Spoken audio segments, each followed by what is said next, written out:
Bismillahirrahmanirrahim. Assalamu alaikum wa rahmatullahi wa barakatuh. Jemi akoma në vazhdën e diskutimit rreth konfliktin më të përgjagur, rreth dhunës më të çnjerëzore të ushtruar ndonjëherë mbi një popull i cili është izoluar totalisht dhe në mënyrë eksplicite dhe më të rëndësishme është izoluar nga ndjenja njerëzore dhe shpirtërore. I lënë në mëshirë të fatit, në mëshirën ushtrisë të pajisur me armët më të sofistikuara të paktën deri tani në kohën moderne. I braktisur nga shoqëritë dhe nga shtetet të cilat kanë mundësi që të ndërhyjnë dhe të ushtrojnë presion që ky konflikt të përfundojë. Çfarë lidhet me Gazën? Se diskutojmë rreth saj, a nuk ka popull të tjerë që kanë të njëjtën problem, vuajnë dhunën e ushtruar, vuajnë presionin, vuajnë izolimin, vuajnë mungesën e komponentëve më kryesorë të jetesës? Normalisht që po, por me Gazën ka shumë aspekte që na lidhin dhe në mënyrë më të konkluduar tre prej tyre.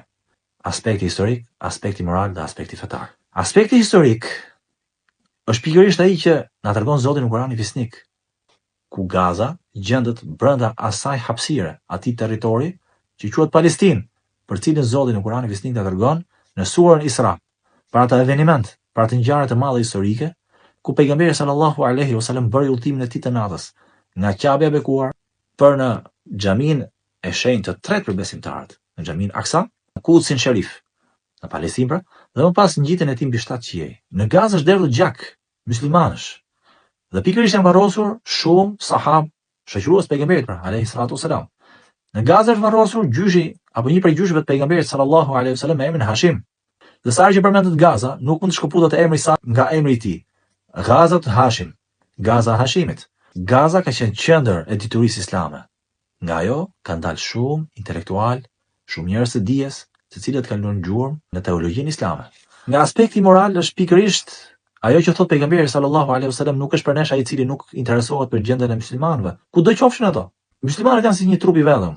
Nëse ndjen dhimbje një pjesë e tij, angazhohet i gjithë trupi për ta rehabilituar këtë dhimbje. Kështu thot pejgamberi sallallahu alaihi wasallam. Konflikti i Gazës është një çështje e të drejtës që besimtarët duhet të jenë palë me të. Është çështje e rezistencës e një populli i cili lufton për t'u vetvendosur, i cili lufton për të jetuar dhe për të gëzuar atë tokë në të cilën i ka krijuar Zoti. Është tokë atyre, nuk është tokë e trashëguar, nuk është tokë e marrë apo e fituar si pasojë e pazareve politike apo shitjeve dhe blerjeve. Është tokë e cila Zoti ja ka falur atyre njerëzve. Është çështje fetare po ashtu sepse mbrojtja e Gazës, mbrojtja e Palestinës është mbrojtja e Kudsit Sharif dhe mbrojtja e një prej tre xhamive më të rëndësishme për ne muslimanët, për cilën pejgamberi sallallahu alaihi wasallam thot, ai që fal një namaz në xhamin Aksa është e barazvlefshme sikur është falur 500 namaze në xhami të tjera të zakonshme. Prandaj e rikthem që çështja e Gazës është çështje shumë e rëndësishme për ne besimtarët, për ne muslimanët, sepse na lidh aspekti historik, aspekti moral dhe aspekti fetar. E lut Allahun e plot fuqishëm që ta shuajë një herë për gjithmonë konfliktin në atë vend.